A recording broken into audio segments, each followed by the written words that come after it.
But one of the malachas in Hilchos Shabbos is called Makeh BePatish. One of the most, I shouldn't say complex. It's very, it's perplexed. It is like to say it exactly when. So I'm going to just say the general shittas in the Rishonim. Rashi learns, and the Meiri brings another pshat. Makeh BePatish, the word Makeh BePatish, there's lamates malachas.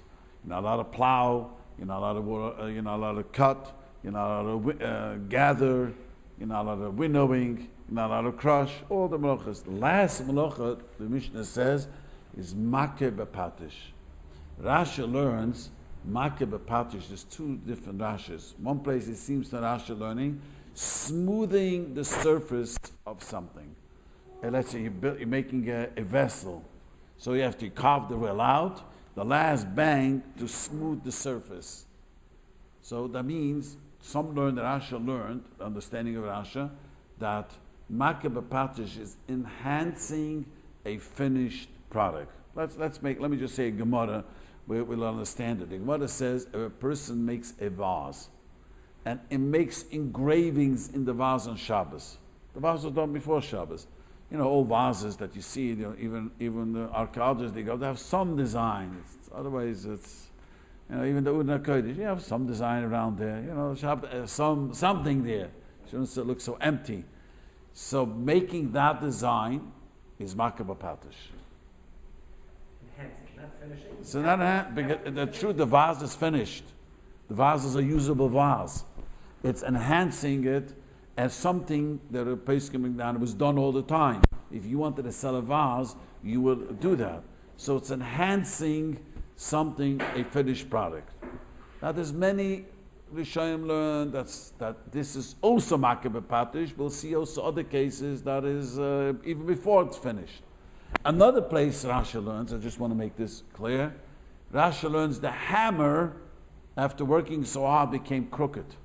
So I would take the hammer and bang it on an iron.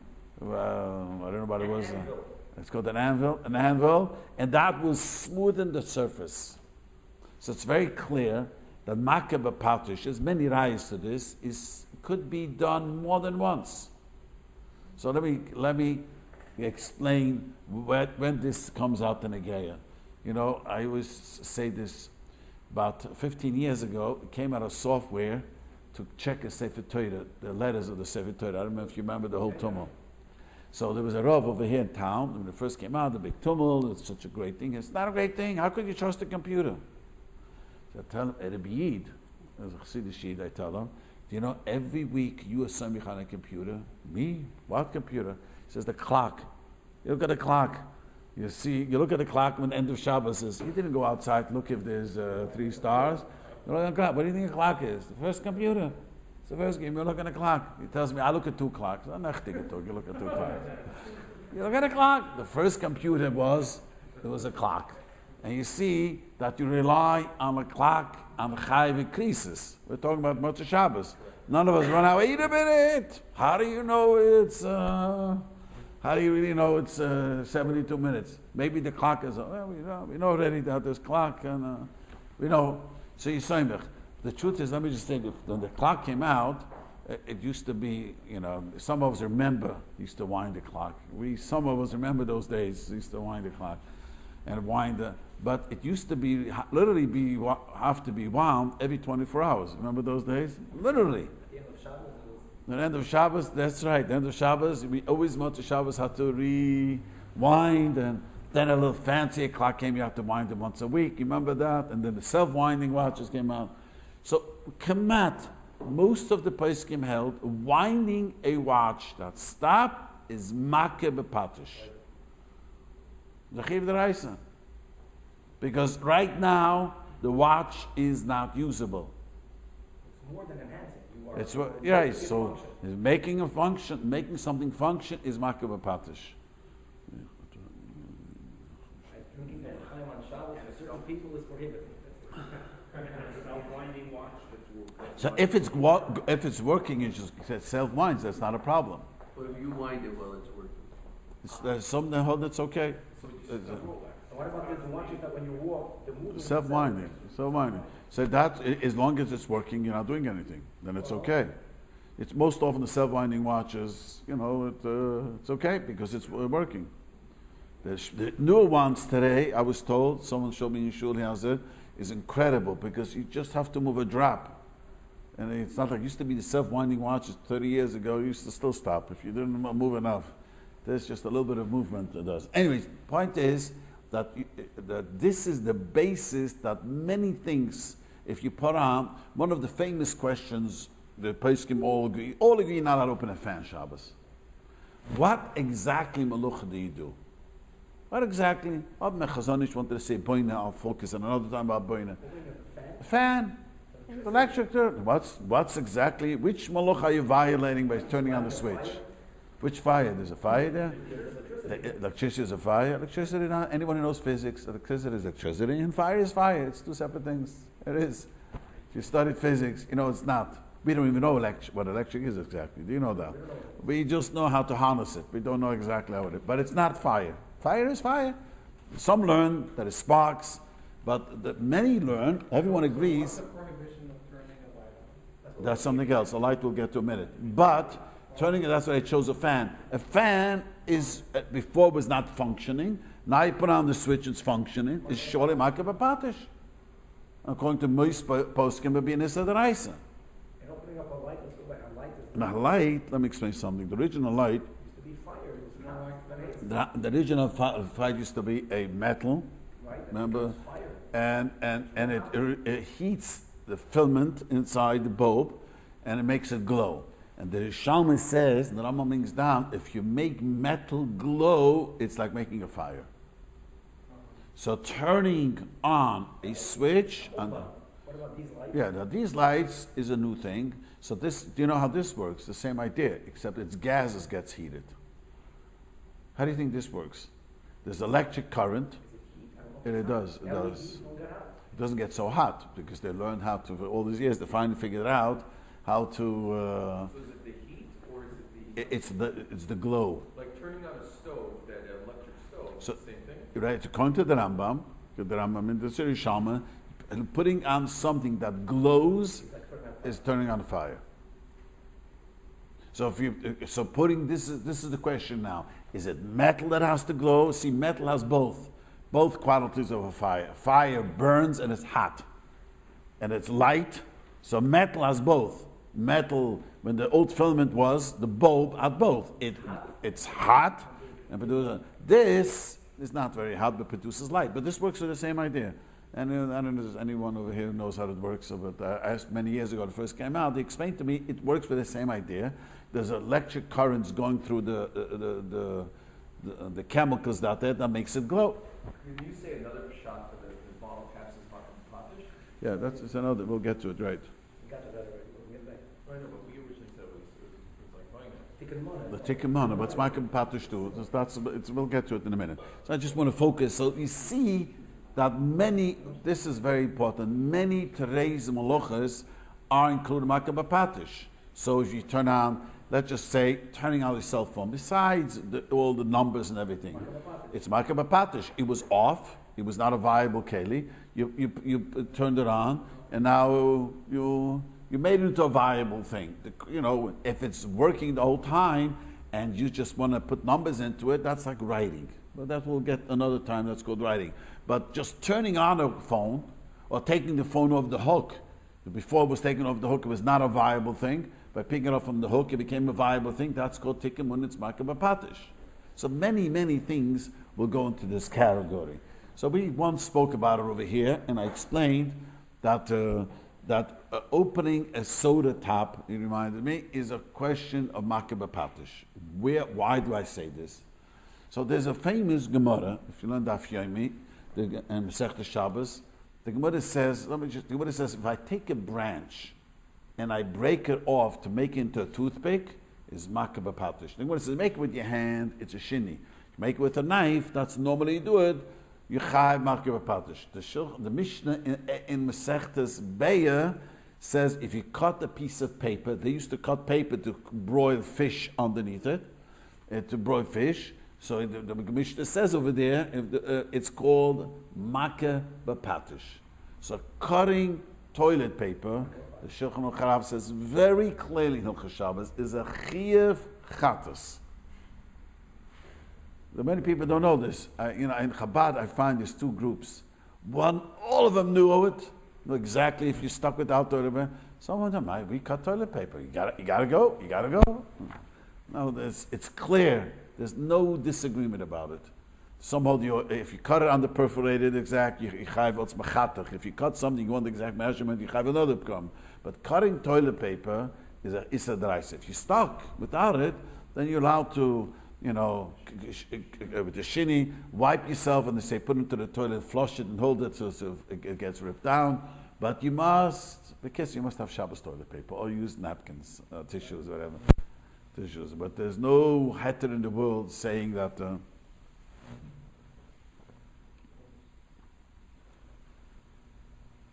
So, let me just explain again Makeh BePatish. There's another Gemara, which many more interesting. Let me tell you what someone asked me first, a practical question I don't want to forget. Someone asked me recently, his wife has to take shots to become pregnant, whatever it's called, and give themselves. So there's different type of needles, and they have a needle that she has to attach it to the syringe, and that means you see it in the doctor's office, the different types. So she has a type for some reason, because I asked them when I went to the hospital, my wife was getting asked the lady says, we don't do that anymore so much anymore. But anyway, she asked me, you take the needle, you attach it to the syringe, it's called, and you'd use it and you throw it away. So the guy asked me, isn't this called take a mona? It's Makeh BePatish. I couldn't use it before, but it's only made to use one time, and you have to get rid of it. So the poskim speak about this already. The Shalom Zalman Auerbach already was asked this question, and he says something that is used for one time and thrown away. Yeah. So I asked, this is why I bring it up. So I don't understand. I don't have the tshuva. I was looking this afternoon to find it. I don't understand how they quote them. Toilet paper is the same thing. The Mishnah says you cut paper to put it on the fish. Is Makeh BePatish. So why this? So either this guy quotes it. I don't find out. Yeah, use once toilet paper is a problem. And he over there says, I have to look it up. Well, I've learned most often he's accurate when he quotes things. This is a guy in Lake Kodora Sefer,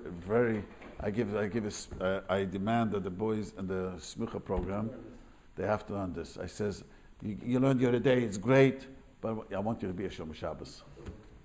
Could it be that because this item could be used more than once and you're well, it's not supposed to be used. It's not supposed to, but you could use it, but totally you definitely can't use it. So that should make it worse. It make it not less. The opposite. Yeah, but why? As far as the opposite. You can use it many times, you throw it away, and still it's not called. I have to look it up. Someone asked me if recently, I said that I don't know why, I have to look it up. But coming back, let me just go back. So there's another halacha, putting on, someone asked this to me a few weeks ago over here, putting a fresh shoelace into your shoe is Makeh BePatish, what it says. Many people don't know this. And according to many, Rashi learns Yechayev Chatas. A little frightening. Fresh shoelace. So they ask, how about a belt? So a belt is made to take in and out. You just, is that right? It's made to take in and out. But a shoelace, you're going to leave it there till it gets used up. So shoelace in a shoe is a problem of Makeh BePatish. Okay? Let me just go over some of the things what he mentions over here. So let's say, another thing. Removing a tag. Remember we spoke about this? I remember we said that you're allowed to, believe it or not, people get shocked. You're allowed to take a scissor and remove a tag on Shabbos from one of the new clothing you bought.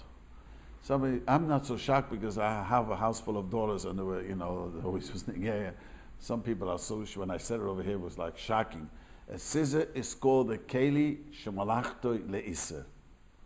That means a keli, which is normally made, we can't use Shabbos. A keli shemalachto le'iser, if you have a need for it, for tzedek gilauta. My need is to cut off label, hanging a label, or whatever. So you're allowed to cut it off. So why is that not called Makeh BePatish? Because it's the garment is finished. It's not enhancing the garment. It is taking away something. That's okay.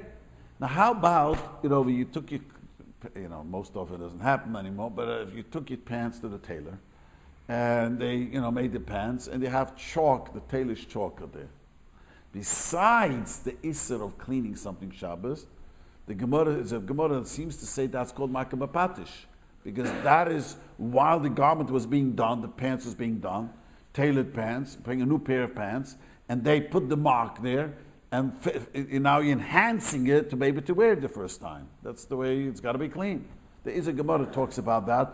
When they used to make clothing, a lot of things in the company get stuck to it. How's it called? The lint and the friction of many things, and cleaning off the lint of your clothing, the Gemara calls Makeh BePatish. No, it's not malabim. It's just lint. Pieces of wool get stuck to it. From friction. So the pants is a finished pants, but as it was finished, it has lint on it, whatever it is. Lint that comes later, that's not a problem. That's like dirt. Then we have to judge of washing something. But since while it was being done, this is what happens, and normally afterwards we remove it. It's like putting engraving into a vessel. We said before that's called Makeh BePatish. So this is called Makeh BePatish. But how about you want to turn your hat down? Your hat, that's not called Makeh BePatish, because you can wear it up, you can wear it down. That's just the folding. There's nothing there that's being done.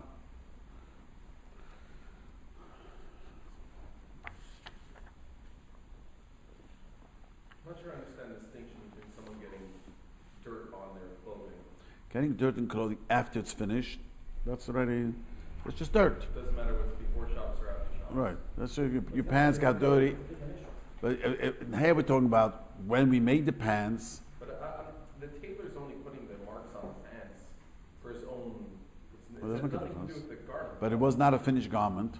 Talking about an unfinished garment that he made for you pants. Let's say you tailored the pants. So he made it brand new for you and he puts it there. Right now, to enhance the pants, you got to clean off those chalk. So that's called Makeh BePatish. That's part of the last job of doing it. See, Makeh BePatish could mean two ways: enhancing a finished job or making something viable. The best moshel was, we talked about the wristwatch. Winding a wristwatch is called Makeh BePatish. Opening a fan is called Makeh BePatish. Everyone agrees that opening a fan is Makeh BePatish. Chazanish want to say there's boina because other things, but surely making something in use becomes Makeh BePatish. Someone asked me one time that asked me for Rosh Hashanah that this year when he opened the computer more than once, he was terrible, angry mood, he was going through a horrible time, and Shabbos he opened the computer, he said, tell me, which Aveda did I do? So probably he did a Issa Deraisa, according to most Paskin. Asked him, yes, it was totally closed, and I was so angry, he went through a tough time, and in the middle of the night, he got up, and so, the Bansham listens to everyone's tshuva. It's good that you're asking, but you got to know. You always said that it's good to know. You got to do tshuva for it. So Makeh BePatish applies in a situation where you're not doing the ordinary course of what it's supposed to do. You say, if I have a bed that's under, trundle bed, and you pull that out, you're not improving the bed. It's supposed to do that. What's a trundle bed? I'm just giving examples. So many things in life that we do on a daily basis that are improving on something else. With chairs, like pulling down a bed, it's already done. Yeah, the chair is folding. What it says clear, folding a chair is okay. What type of bed are you talking about? Opening a milk carton. So we spoke about the milk. Okay, let's talk about that. So the Gemara says, that's a good question. The Gemara says, if I open a hole in a chicken coop, it's called Makeh BePatish. So the reason is, when chickens poop, it has a terrible gas with it. And if you don't let the air out, they themselves die from their own poop. So it's a Gemara. So you have to make a hole. You want air to come in and air to go out. The Gemara calls it Makeh BePatish. Gemara says it clearly. So this came up, the question now, can I make a hole in a can of soda? So a can of soda that you buy, you make a hole, you have one intention only. Only out, and afterwards you're going to throw it away. So you didn't do anything. There's no Makeh BePatish. Except I could have, made a hole, a nasty hole and get the soda out. I made a fancy hole. So that's you're allowed to open it. But let's say opening the soda cap, which is going to be for a while, it's not just open. When I turned off the soda cap, the top of the soda cap, before I turned it off, it was not a viable thing. You couldn't use it. If you rip the whole thing off, like teenagers could do it very 1, 2, 3, they take the whole thing off. Very nice, but you can't put it back. If you rip it off, now you have a big little, Pepsi or Coke, you want to put it back in the fridge. You have a geschmack thing to turn around, turn it off. That's called a tikkumana. The Gemara says if you break something to use it, becomes a tikkumana. So opening a soda like that, but opening, let's say, opening a package, which, just ripping the paper open, the Shulchan Aruch holds, there's no cray on paper and on plastic. As long as you rip it open, that's okay. There's no as long as you didn't create something with it, you just got the things out. Some of those containers they have nowadays the cookies they'll have you tear off. That's the top a problem. And Tear off the top and then has the clasp it. Right. That's a real Issa D'Oraisa because before you couldn't use it. Now you ripped it off and you made it into nice, viable keli. The big, I know they showed it to me in the jets. This huge popcorn or huge whatever. They have these bags. She's also couldn't. So it's a milk carton, a cardboard carton that you open up and you push back, or the orange juice. Is that Makeh BePatish? The orange juice that you just no, that is pasted on. No, it's not that way. You make a spout. You make a spout. You make a spout. You pull the side open. Oh, the old, you don't do it anymore. That's 30 years ago. I mean, yeah. So the reason, because it's made to open easy. Remember if you opened it the wrong side, what happened? Remember those days? It was just a disaster. So this is made to be open. So it's never sealed well. It was open.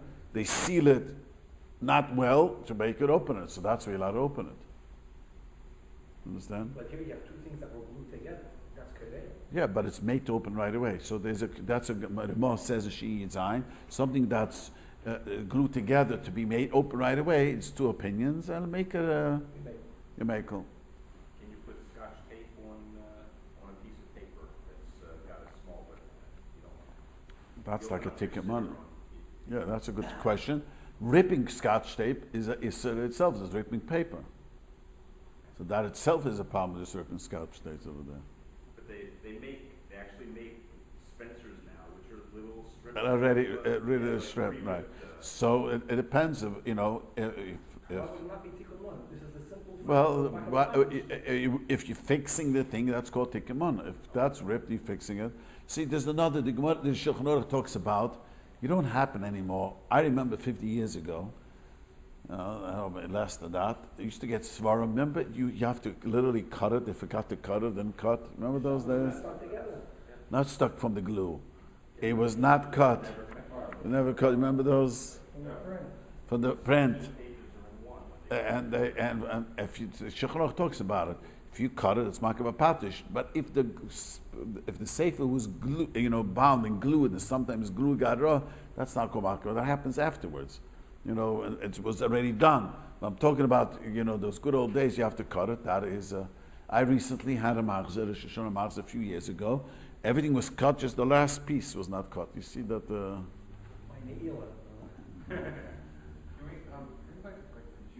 saying the computer is up and running on Shabbos, and I want to surf the internet, and I'm not overlogged. You're over of writing. But we know that when you write letters and they have. But it's temporary writing. It's a temporary writing. It's not a long lasting. Like right now. This is the Rabbanan. Well, it's a Rabbanim. This is not. You're not overlogged. Right. It's a Rabbanim writing. If it's already on. If it's already on. But is it clicking on a link, wouldn't that be right? Well, I don't know if it's called writing. It's written already, but somehow it is called writing. Today, many is. But the question always comes out this way. The Shlomo Zalman says, adding electricity to something is not terrible. The question is, what you're doing. If you bring down a whole writing, a whole sheet. So some hold you just brought down a writing. You caused to be right. You can erase it. Then no, you cannot exit. So all this is the bottom. It's the bottom of the writing, because it's not made to last long. How can I Yeah, erase right. it? That's what I'm saying. That's all we're saying. We all agreeing it's also. All he's saying is it's not. I'm almost saying it's not a deraisa diga writing. It's only the bottom diga writing. That's all we're saying. No one holds that electricity is something more than. But the electricity is on already. There's no when the computer is on.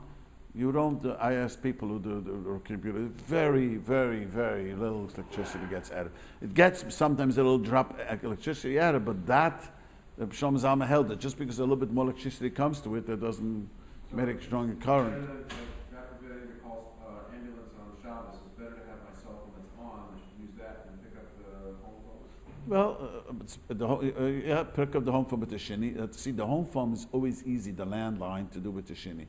If you need an emergency, you just pick up the phone regularly and you dial it.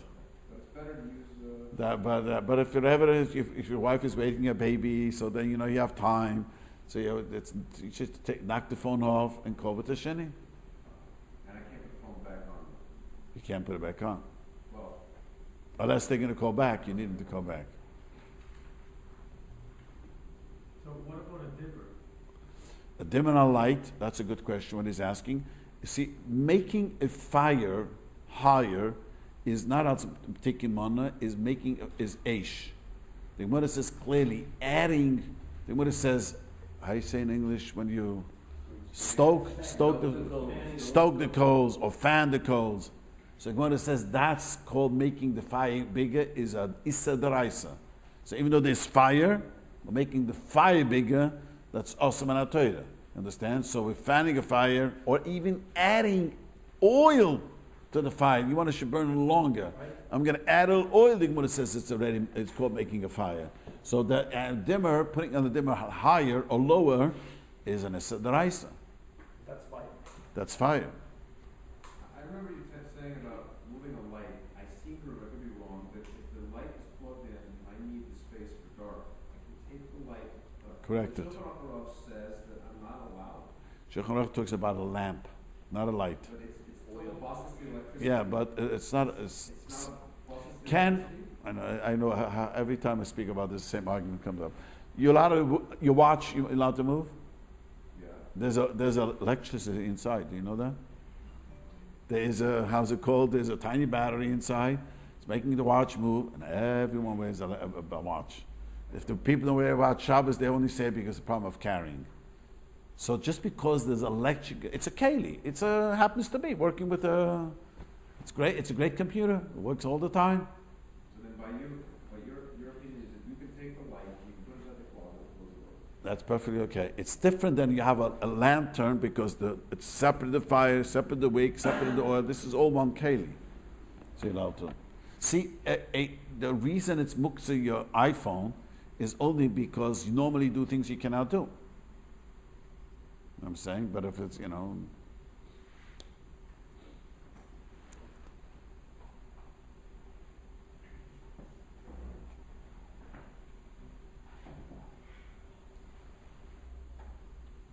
we talked about writing, but today, if you think of a computer, so many computers today do voice recognition. If you're not doing it with your hands, is it still writing? yeah, but today became a normal thing that way. So you're writing with your voice. That's became a normal thing. Yeah. Let me just add another thing. How about adjusting the clock? The clock is off time. Now, let's say you want to just fix it to adjust it. So adjusting a clock, most places know you're not making tikkun mana. It's just it's working, it's just showing the wrong time. So you're allowed to do it. What? Not digital. No, as long as it's not digital. Even if it's digital. What do you say? Even if it's digital. He's writing. Yeah, but you're writing then. Fixing it in. You're writing. Someone bought me in my office a clock, a atomic clock. And it was too small. And I said to him, why don't you get me just a regular, good old clock, I don't need this new fan. So he got me a new clock, an atomic clock like that. Why isn't changing it to the right time? I know this, let's say you know this clock is off with 5 minutes. I know. It's it's off a few minutes. So it's a clock that's moving the whole time. I know, it's working, not from the. Yeah, but there's no ticking money, and it's working. It's off at a few minutes. What were you? It's like putting your hat down. You have your hat up. You're putting your hat down. But you're stopping it. No, you don't stop it. It's still running. The whole time it's running. You're stopping it. You disconnect it. Not talking about when it's at this clock. You just move the handle. You're right in the hand something. But this stops. It doesn't stop. You just move the handle. But he has a good point, but if you have to push Yeah, if you have to push it out, it You stop stops. it, you stop it. Yes, that's true. The wristwatch. you stop it, then you fix it. Yes, then you're fixing it. That's true. The battery's still running, that's still, No, but it stopped the watch. If you pull it out, you stop watches. but it's not like the electrical, nothing is stopping, it's still moving. Movement stops, but I think the Yeah, but watch the- still runs. I understood that it doesn't work. I understood it doesn't. The battery could be working, but it's not the clock. You pull it out. It depends how it works. I don't know. So let me tell you a quick story. Last night, a guy from Toronto, what's his name? His brother has a yeshiva there. Wagner. Asfeld? Oswald? Asfeld? There's someone named Asfeld? No, his name, Aster. Aster. Anyways, he came to me. So it's a good that he thought about it. I don't know what exactly his brother has a shiva there or whatever. So the kids, what happened was they had a confectionery oven and they had hamburgers cooking there, and the shagets opened the oven and closed it back. And only realized that later, when you open a confectionery oven, you know how it works? It stops totally. You close the electric, the heat stops totally. When you put it back in, it's like the goy would have put the fire on. It was raw hamburgers, and when he came to my daf yomi, it was 9 o'clock. I don't know exactly. I says, "What is a negeya? The negeya, the hamburgers or kashering the oven?" But it was someone chapped there exactly this. When you open it up, the confectionery oven, it literally cuts the fire. It works with heat, with hot air, and that's how it works. And when you close it, it makes a new fire, sort of said. That is a problem of bishalakim. But isn't that a good concept that they say, like back in the day, if the oven was able to stay on for 3 days, That's only by bread. It's only by bread, we say that, not by bishul. So very good, you remember. Very good. It's bishalakim. Now I said, let me just say what I tell them. But by us, Ashkenazim, you could just stir it But it up. was totally raw. It's totally wrong. But it cooked it a little bit. It has to be cooked a third in most places. So I told them, I want to tell you something. If you want, is the question for all the boys there about the hamburgers. Hamburger is not oila shelcha malochem. Ground meat, you wouldn't serve, not even to your mother-in-law. You don't serve ground meat. That is not, ground meat is here, at least, I know someone tells me the other day that in certain places in the world, it's here, ground meat is, All the garbage was there. has no chshivas. Is it meat no matter what it is? Well, there is one shitta, but most of the Chaim don't hold the meat as well. It has to be meat that nowadays you will never serve ground meat at a choshev meal. Never. I always look when I go to weddings to look what they serve. Ground meat they never serve. Second, kasher in the oven, that you don't have to kasher. You have to know Hilchos Shabbos. You don't have to kasher the oven in that way, even if you be machma. And that's what you do if you're making. Where we cash the cake. So you don't have to kasher because there's Makeh brings 2 days. We spoke about it once. There's 2 days if you have to kasher bishalakim, but and the Elchonon brings 2 days, and there's 2 coolers. The base Yisrael there's one shit. There's no bishalakim. We're not saying that. And your worker does it for you. Those is one shit. Those are no bishalakim. When there's all 3 coolers together, so you really don't have to kasher. I do know a lot of poskim always tell people you got to kasher. I tell them, your Rav tell you to kasher, but Halacha, there's 3 coolers over here. You don't even have to kasher. If Chayav of the kasher, and it's your worker, and it's your work and it's your house. Those 3 coolers. So if a guy picks up the challah pot cover and he looks at it and he decides to... That's anyways. It's cooking. That's not a problem. That's a problem. But what happened in Chabad, my neighborhood, one time they came in a panic that they don't know who put on the challah. It was the goy, or was the guy who was in charge went to Pico for Shabbos. And one guy says he was not here. It was the guy who plugged it in. the chant and the shulchan So aruch. the chant is surely not oil shulchan malachim. The question is the meat in the chant. That was the problem. So the meat in the chant is oil. The meat. If depends if you put good meat. Yes. You can take the meat out, right? Well, it's a big question, but Al Capone, if the meat changes the entire color of the chant, many hold it's also. But I told them that it's a suffix bishalakim we paskin is okay. Just a suffix, we're not sure. Bishalakim is at the bottom, so you're in doubt who did it.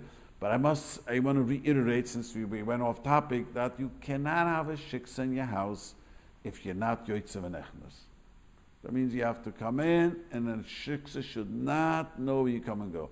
Every few weeks, people ask me, you should put in a camcorder. It's unbelievable. You could see it. Yeah, and you could see it on your iPhone. My daughter sees it on the iPhone. You know, this is and you know, and you tell the shiksa. But many people found many interesting stories what the shiksa does. You know, I love when people say my shiksa. You know what I mean? So one guy tells me, I was convinced that she cooks. She doesn't cook, but I did notice 23 minutes the baby was crying, and she did nothing. She was reading a paper. Another one just recently told me, I told her she cannot bring her boyfriend, and she brought the boyfriend into the house. Then she didn't cook, and didn't do anything. You know what I mean? Obviously, when he was there for a half hour, 45 minutes, she wasn't working. You know, obviously. But she's in the camcorder that he's there. You know. Another guy told me that she sees the shiksa take out the shesi ve'erev and gives the child to kiss it and puts it back in. That story made me get the camera. By the way, When do you you told us have, that story, that's why I got the camera. do you have to let the help know that you're recording them? Yeah, there should be ministers. She shouldn't cook. Tell her you cannot cook.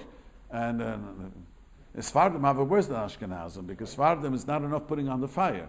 We Ashkenazim just put on the fire, it's okay. But the Sfardim, you have to put the food on the fire, so they really have a hard time. Put on the fire. Yeah, well, you have to put on the fire. So you have many Sfardim from some always ask me, is there any way? You know, we're going away. You know, When we came in the restaurants, we said. yes. So a real Sfardi cannot eat in the restaurants here. I hope I didn't ruin your. What do you say? My son-in-law owns doggies, so he says in the mountains he gets orders from Sfardim, and they ask him that they each should put the food on the fire. Yeah, this is a special order. Sfardim should order, not the good, because they just put on the fire and they go and help, and there's the eat for there.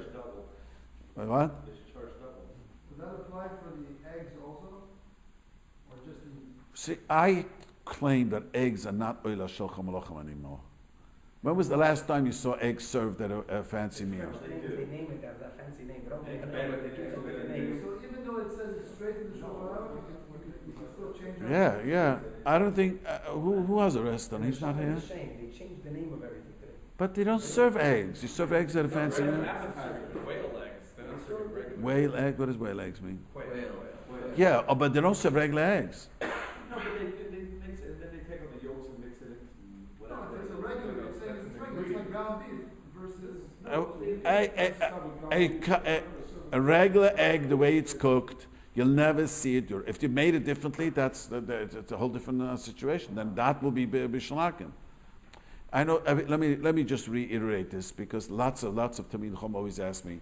The Shulchan Aruch says rice bread is not a problem of bishalakim, but rice is a problem bishalakim. Today, rice is Even times Shulchan Aruch, rice was early Shulchan Malachim. Times before the Persians came here, I used to tell people rice is not bishalakim. We Ashkenazim, your wife says. Brazil, that's right. Brazil, everyone has rice. Okay, but here, you ever saw Ashkenazim serve rice? Until sushi came around. Only sushi came around. Till sushi came around, you never saw. And so I went to Persian weddings. Started to go to Persian weddings. I have Persians in my shul. I went to a Persian wedding. There were 6 different rice: red, yellow, green. And any Persians, they know. But them, this is a big thing. So that's a problem. But anyways, rice bread is not, because it's the way you make it. See, it's true that if you mashed potatoes is bishalakim, because they serve at a wedding, they add the spices and they make it look different.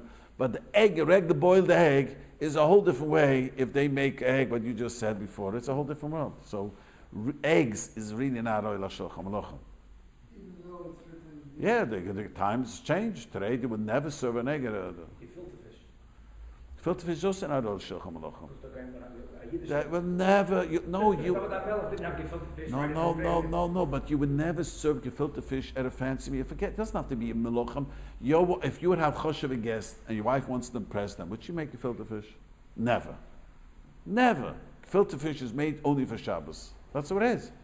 It has to... that's why I scream about canned tuna. You ever notice they sell in New York canned tuna? Bishul Yisrael. Here also. Yeah, and it's a geneva. It's mamish genova.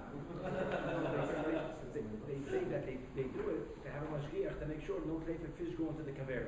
That's what they'll use for them. That's that's baloney. It's the same as Giach, you should know that. He puts on a hat, OU for 1 hour, the next day it's an okay hat. They do it in the Philippines, they don't do it here. So the guy used to go there, and the same mashgiach. One day he wears OU hat, next day they realized why we should each send a mashgiach. We'll send one guy, and he's going to work for you. Rabbi, what do you say about the zayah goes up from the non-kosher to kosher that mixes? Is that a bishul issue? I heard from a big rabbi that the reason why we have bishul in Israel is because of the zayah that goes up from non-kosher stock. That's nothing to do with bishul, so that's the problem of blia. But they fixed that. That's not the question now. That is a question that I asked 20 years ago. So when they do tuna fish, they're making a different way. All of them have that chumrah. They steam it. So the question is, let me explain what he's asking. If you have, we went off topic. But let me just quickly say, these companies are huge. I mean, I went once over to see how they do it over here. So they have these. I don't know how to even have like you see the trucks that carry the gasoline. It's like a tube. And a tank, and they roll in fish with the whole big tuna, and just the fins cut off, and they roll it into this thing, and they seal it, and they pump steam into it, so it gets steamed, because tuna gets steamed, it's easier to pack the can, and the taste stays there. With the kishkas, with the everything. No, they take out the gutter. They got it right away. Because if you don't got a fish right away, it gets spoiled.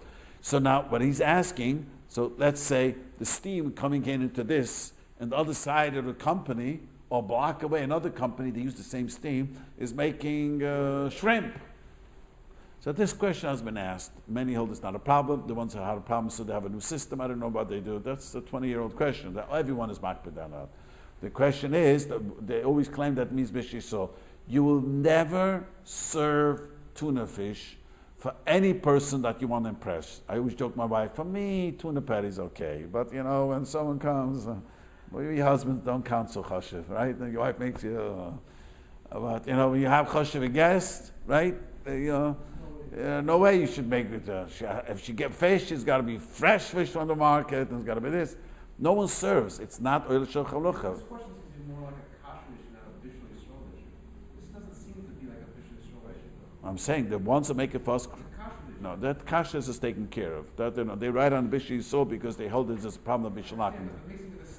That's a kashrus. That's something else. So it's not even a bishul Yisrael issue. Right? No. That's not what bishul Yisrael means. It's about doesn't need bishul Yisrael. Yeah. The one who said to you, yes, this question is old as 20 or 30 years old, they fixed it a long time ago. So Zay is not an issue, Bishul's not an issue. Bishul's not an issue, it's not Shulchan Aruch. Today it's better. And I was told, sushi? Don't you make sushi tuna? Yeah. Sushi tuna, so it's an echel chai. So it's eat it raw. Today you eat. People still have problems. Is there a bunch there are some rabbanim who still have problems with tuna fish specifically. I don't know why. They don't know halacha. That's why. Every time I've been called recently by Rav, how did you say that there's no problem tuna? I explained it to him. Yeah, but you can't say Nachal you need people who meet Nachal today. But that's Baruch majority of people don't. It's not yet. I'm just saying, but most, I remember 25 years ago they told us that in Japan, or the Japanese restaurant eating raw fish. I thought, But my daughter last week came in and she bought me sushi and it tasted good. You know, I tell you. Yeah, I mean, they do. Today, I am upstairs. There was a fancy fundraising, and the guy who was on it. He was paying for the whole thing. I went to check it out. He had every fancy type of a sushi at that meal. It was extremely fancy made. What did you say? All around. Different type of sushis. I have no idea. 95% is raw. Yeah, I just went to see there's so many different types, but it's seated. They do serve it at fancy meals. I used to think that. They do serve it at fancy meals. Doesn't make a difference. Nechel chai. It's anyway, it's raw. Nechel chai doesn't make a difference when it's nechel chai. Since you eat it raw, then it's not a problem. Right, it's no good. So fish is not a problem with shalakim anymore. Nice. So you could get the guy. So the only issue they have Not all is fish are maybe the tray. The only issue they have is maybe Yes. that Yeah, makes that's the it. tray. But isn't that- And the other issue was the worms, which is not an issue. The knives that you used for cutting. Yeah, but if you go to the sin, that's a problem. You can't go to non-kosher fish because either you take the whole fish and cut it yourself, or if he cuts it, you have to scrub it off. People go downtown and buy. But if what's the name? The Elchonon Rabbi Taylor's name. He once asked me that they sell. They closed it down. There's a supermarket next to the yeshiva called St. John's or something. What is it called? St. John's Market. They would every once in a while sell incredible cheap salmon. It was like below price. This is a liter. So the yeshiva would buy it. They will let you buy as much as you want. So I said to him, we spoke about this once there. Since it's salmon, it has an OU, but the question was, they use their knives. How many? So remember we said that, even though they use the knives, that becomes both whatever, it's not a problem. But certainly in the factory where they're cutting tuna, they're not using the knives for anything else. Yeah, that's for sure. The same thing, cut fruit. Many people ask me about cut fruit. So the cut fruit that you buy in Ralph's is perfectly okay, because the cut fruit in Ralph's is, they have, I had a Lubavitch, he stopped doing it, but his business was to sell for Ralph's the cut food. Why is it his business? Because this is America. If Ralph's hires workers to cut the food, they have to pay $17 an hour, plus medical insurance, plus. So they buy the cut food. So how does he do it? So he has Mexicans to do it, But says we have special knives. I'm not going to use a knife to cut. We have special knives to cut fruit quickly. If a treifa fish would go into the tuna fish, how much bit of bottle will arrive? Because I'm sure some treifa fish escape in there. It's not true. I want to explain to you something. This is another thing to just get people nervous. Imagine you open the canned tuna and it's not tuna, it's salmon. What are you going to think about Chicken of the Sea or the other company? Ashla Mazel. One time, just recently, it happened again recently, the schools got a bunch of tuna canned, I don't know salmon, why? The labels were not 100% circum. They would not allow you to sell it. So the manufacturer had to give it away for schools. You're not allowed to sell it. Because what was wrong? I looked at it. If you look very well at the label, you see something wrong. I didn't notice it. That means if you look very well at it, something was wrong. I don't remember exactly. It wasn't scented right. So Bumblebee, I wouldn't sell you. Imagine you open the can, it's supposed to be cheap tuna, and it turns out to be salmon. They didn't want that. They claim that there's fishes that look like tuna that look similar that they think. Well, no, we're not talking about the big fish. You're talking about little shrimp gets in the way. They scoop up a whole bunch of stuff. I was the way to make salmon. They put the big fish on the tray. It happens once in a blue. That sometimes there's If something. it happens, I'm saying. So it happened, though. But comes bottle. There's no shivas, yeah. Bottle b'shishim. It's bottle pabit shishim. But the way they make it, could be they changed it. You have to change it. But I saw them make it. Imagine, these trays, and they put this whole tuna is very big. The tuna could be very big, and they put the tuna fish on the trays, and this is done still by handwork. He puts it on the thing. He puts a thing. Where? I asked the guy, where do you have non-kosher fish? They don't process the whole fish. The first pan it comes down a belt, Right. and Tuna's dead. yes, and they chop off the tail and they chop off the head, They got it. and they gut it, and that goes down for the cat food. They just throw it down, and goes down to the cat food. And then they take it, and each fish is put under a tray. I mean, they say sometimes they have, what is it called? The guy told me, Names, they give you names. names. Looks like it, But it doesn't. But they throw it down. They see it. It's not something that they makbid not because of you. They makbid for themselves. A goy is makbid for himself. It's a terrible name for him. He's not. He doesn't want to put the swordfish onto it because he doesn't want. It's a terrible name for him. What are people going to say? Okay, let's come back to Shabbos.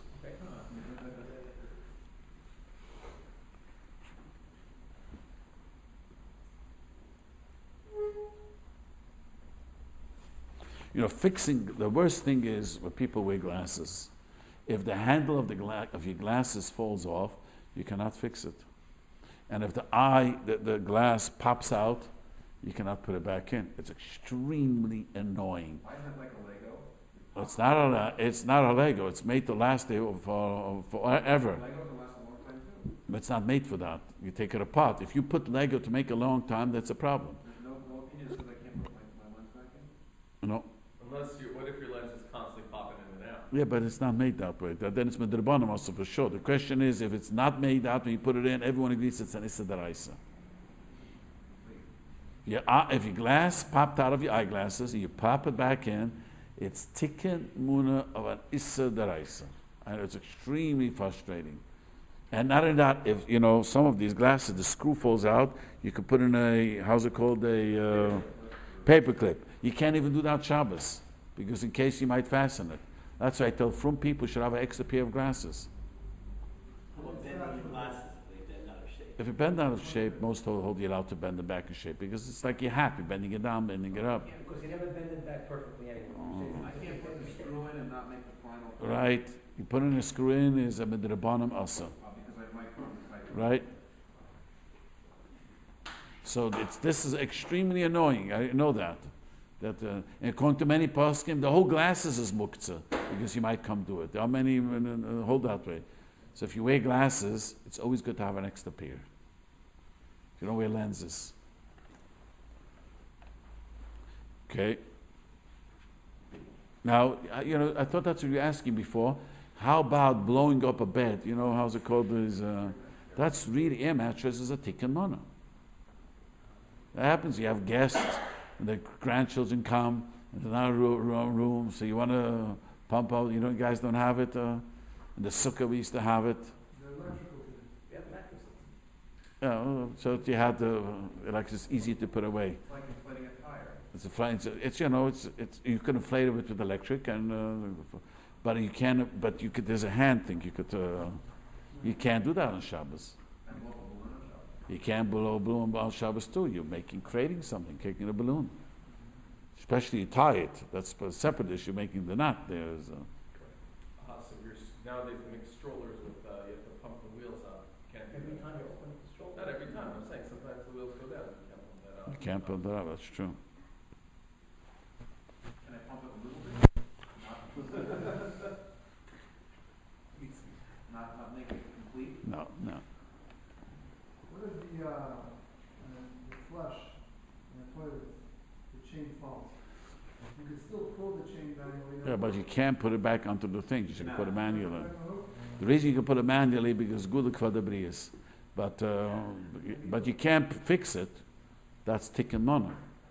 Even though it's easy to fix, but Even though I can still work without. right. But it's not made that way. So you put it back in. It's a question. So another question is: can you use a plunger on Shabbos? It's a huge machlokes in the last generation with all the gedolim. Some held it's an Issa D'Oraisa, some held it's Mittel Ketchula. It's based on a very complicated Gemara. It's a huge machlokes, and if you could avoid it, you should avoid it. If not, you could be Samech on the Makila. If you have no other bathroom, I say over a story in my neighborhood. I got a phone call Shabbos afternoon, Friday afternoon, right before Shabbos. The guy calls me up, and he says to me that he told the plumber to come, and he hasn't come, and he probably will come Shabbos and he's going to fix the bathroom. Can I let him come in? I said to him, what's the problem? Bathroom is stuffed. So I said to him, so how many, I know that he lives how many bathrooms do you have in your house? He thinks, he has to count, and he says 5 bathrooms. So I said, what's the problem? You mean, Rabbi, I won't be able to use the downstairs bathroom? So I thought, first of all, maybe he has an old mother living in it. I know his mother doesn't live with him. So you have, no one, we have young children. But you mean the downstairs bathroom won't be able to be used Shabbos? We are so like, like finicky, like walking up the stairs and use another 4 bathrooms upstairs is like, So the truth is, there's no heter for that. But there's many people have asked me this. You have a bathroom in the house just because one of the bathroom broke, you cannot have it fixed on Shabbos. But using the plunger, again, if you have no choice, you ask a goy. If you don't have a goy, you could use it yourself. So basically the rule comes down to any fixing of anything, no matter. Right, so what's the heter of plunging? Most hold, there's nothing there, just stuffed. It's like you have a straw and the children put something through and you're shaking it out. Plunging is only, there's nothing went wrong there. It's just it got stuck a little bit. And by plunging, you're just forcing it down. That's all you're doing, adding water and pressure. If I pull my dresser drawer out and it pops out, can I put it back in? But that's a different thing, a whole different question. If that's called, since it's made to be there, you have with the thing and you pull it out, you're not allowed to put it back in on the thing because that's like a tikkuman. It's not supposed to come out and you're supposed to put it in a certain way. It's supposed to be a chibah there, so that's a whole different. What do you want to ask? You made a comment how the goy do it, but I thought we learned this with Amalakam. How do we do that? I mean, How you do what? We're making the goy our shliach. It's as if we're doing it. Yeah, well, but any time, first of all, certain things you're allowed to tell a goy to do Shabbos, certain things. But any time it's a machlokes, you're allowed to tell a goy to do something. You're not allowed to do. Because there are many who hold that a goy, it's okay like a tchila. Whenever there's a machlokes, you could always say a goy to do it. You follow? Yeah, but if it's okay, then why bother? There's 2 opinions. Some hold is extreme. Some are so like a tchila, we try to avoid it. But there are times you're allowed to tell a goy. I know today became a terrible hefkedus, and the Shulchan Aruch is extremely machmir. Goy cannot do. People have shiksas at home, and the shiksa does everything. That's a separate issue. We'll have to talk another time.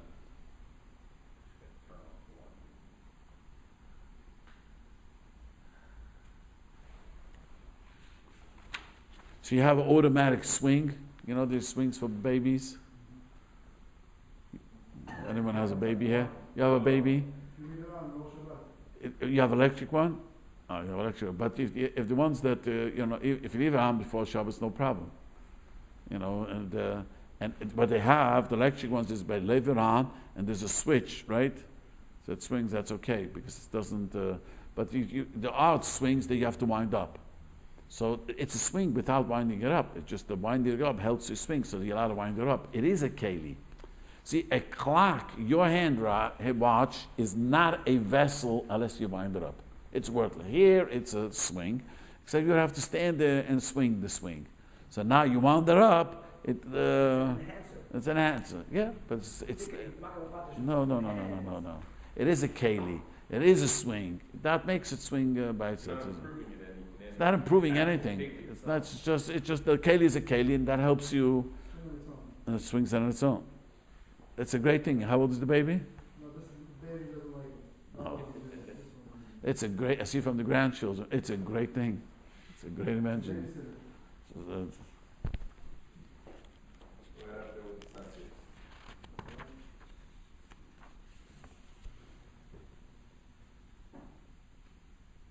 The baby carriages, very, very important. Some of the baby carriages, the folding ones, so very often the wheel just pops off. You ever have that? You have that, it just pops off. You can't put it back in. It's a real, and I don't know, the odd ones are not so good, and just the people have told me that the wheel pops off. You cannot put back the wheel. That's tikkun mana. But if it's slipping off, can you push it back on? If it's slipping, no, you shouldn't do that. You should. One of my children told me she had a problem with it, and she got herself a different cash for that reason. It opens up all the time. It's not good. You have one like that that pops off. Yeah, it's an expensive stroller, but the wheels. The expensive stroller, right? The wheels sometimes pop off. You can't push it back. Can't push it out. She has that exact one. And she told me that it's a tikkumana. Now, I don't know if I spoke about it over here, but you're allowed to open the stroller, and there's a big machloikis if you're allowed to put the hood over it. You're making an oil. Opening an umbrella. Like an umbrella. So this, what do you say? That's a real issue? It's a real issue. Can you open an umbrella Shabbos? No. So the question is, if you can't open an umbrella Shabbos, why can you open a stroller with the thing on top? That's the famous question that everyone asks. What's the answer? The answer is we don't have a good answer. But the minig oilim is to do it, to open it up, because really, api halacha, it's made that way. It's okay. So we don't know why umbrella became such a big issue, But that's the minig in Klal Yisrael was not to use umbrella. It was wow, it's like a chomedik a minute. But the stroller people, it's hard to say it's awesome. So then the umbrella goes back, if that's the case, so leave the umbrella open. Minig in Klal Yisrael is not that way. Theoretically speaking, when I see a guy walking with an umbrella, I don't say anything. I more than once saw my neighborhood guy. People don't know walking umbrella. I don't say anything. Someone once asked me, what do you say? He says, I don't know why it's awesome. So I should tell him, so I don't say anything. But the minig is accepted that we don't use it. I mean, it's a very strong minig. The Svardim too. The very strong minig. It's hundreds of years. We don't open The it. whole thing is to make the oil. If you keep it open, It's not that you keep it open. Many hold out since it's made to fold, to make it open up, you're allowed to do it. And under a strong wind, it'll just pop right up. What do you say? Under a strong wind, it'll pop open, it's not like from the dwelling. You're not carrying. But you don't open, why you're not carrying it as I mean, that's the issue. an umbrella with you, so it's not gonna happen. What about tearing a plastic nylon? Opening a nylon bag, according to the Shiurim Charav, you're allowed to, as long as you don't make it even, clean, to make it a keli. Let's say you want to open napkins, a bag of napkins. So you want to open neatly, you should be able to keep the bag, then it's a problem of taking money. But if you just rip it open to throw it away, it's no problem. You know how they have the nylon that, keep the food fresh? Resealable. If you open it up, and then there's a thing receivable, that you cannot do. Oh. That's what we spoke about it before. You have these big potato chips or big bags, when you rip it on top, and then there's a fancy zipper, that you cannot do on Shabbos. So you Okay. can't put it together then? If it's done before Shabbos, you could put it together. That means if you have, let's say, the bag of chips, whatever you have, you open it before Shabbos and you receive it, that's perfectly okay. But if you rip open the bag, and then they have this fancy thing there, that you cannot rip open because you're ripping it open to make a bag now. But you can just throw the bag away. Yeah, if you throw it back away, it's okay, but it's not made for the right, for sure. So, but what about tearing like a complete separate piece from how do you call this thing? Like let's say aluminum foil. Aluminum foil, ripping in aluminum foil is an issa daraisa. Chayev chatas. So ripping everything. Everything, you're ripping aluminum foil, saran wrap. What else do you rip? Saran wrap. According to Shulchan Charav, you chayev chatas. What else? Silver foil. What else do people rip? Silver foil. What do you say? Anything that you rip that you're going to use you're not allowed to do Shabbos. It's very, very important. People don't know this. So, like Friday night, your wife wants to pay the food. So we have our standard thing. We rip before Shabbos. Now my wife already has. You can buy pre-cut silver foil, tin foil. But you cannot rip in Shabbos. Clearly.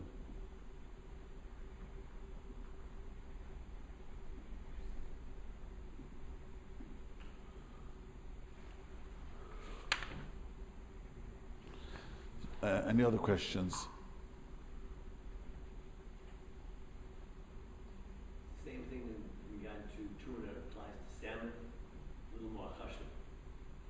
Fish. Yeah. Salmon they eat also, right? For a can, salmon Yeah, but salmon and beside that eat it sushi. Salmon is also eat sushi, and salmon is also the way they make in this cans. It's not oil shel chamalachim. You will never serve you'll never serve canned tuna at your wife wants to entertain. Never serve. No person would serve canned. So bishul akim is really on the meat, on chicken, potatoes, vegetables that they serve. So how about chicken soup? Let me tell you a frightening story. A Rosh Yeshiva came to me, and he's all shaken up. He's staying by this very wealthy home, and guess who made the whole Shabbos? The shiksa. So he asked the balabas Friday night, as walking to shul, he asked the balabas, how come the shiksa does everything? Well, I plugged in the oven into the thing. He understood if just because he plugged the oven into the wall, so I did something, he remembered that's good enough. And he came to me, he says to me, what am I going to do now? I'm staying by this wealthy person supposed to help the yeshiva, So I said to him, I would tell him it's wrong, but I told him, the gefilte fish you're allowed to eat. The soup, if you don't eat the chicken, just eat the soup, is okay. You know that, why do we drink coffee? Toys asked the question, why is beer no bishul akim? So Toys, not because of shackle. Toys says because the main thing of beer is the liquid, and it's just a taste into the liquid. Yeah, meira shackle. So Toys says, on beer there's no bishul akim. The same way coffee there's no bishul akim. Coffee is all shel chamalachim. You go to fancy meals, they serve fancy coffees. I was at a wedding, a very expensive wedding, and they brought in espresso. I don't even know how to pronounce these fancy coffees, you know what I mean? Where you pay $10 a cup, one of these. And they serve it at a wedding. And the reason is because the Tosis says because the main thing is the liquid. So the chicken soup is also not a problem. So it's the chicken you shouldn't eat. And potato kigel is also not a problem. Potato kigel is not oil shel chamalachim. Someone tells me that's a soul. It is. It's a soul wedding, but not here. Not here. But if the Jews in the kitchen, the first should be putting the chicken in the oven. What do you say? If the Jew is in the kitchen, With the fire. If the Jew is in the kitchen, lights the fire. If the Jew lights the fire, she could put oven. But he has to be there. No, it doesn't have to be there. No. So what were you saying about this guy? He said lit the fire and You do with the fire, you just plug it Plugged in the Oh, plug. He understood if I just plug in the oven into the wall, So the clock on the oven. so when you ignite it with how's it called electric ignition, that's good enough. For some reason he understood that. Where he got this from, I have no idea. The Jew lights the fire. Yeah, that's not a problem. And if you have a shiksa cooking, you never tell the shiksa where you're going. It's how much did it cost you to put in the camcorder? Part of the alarm system was $30 a month. Yeah. It It doesn't cost much money. And you check it. Your wife checks the shiksa. You find it. No, but it's right there. She sees it. It's not hidden. That's good. She sees it. Mainly in the kitchen. I have a kitchen, a living kitchen. Yeah, it's for children is the best thing. Safety. Okay, everybody say.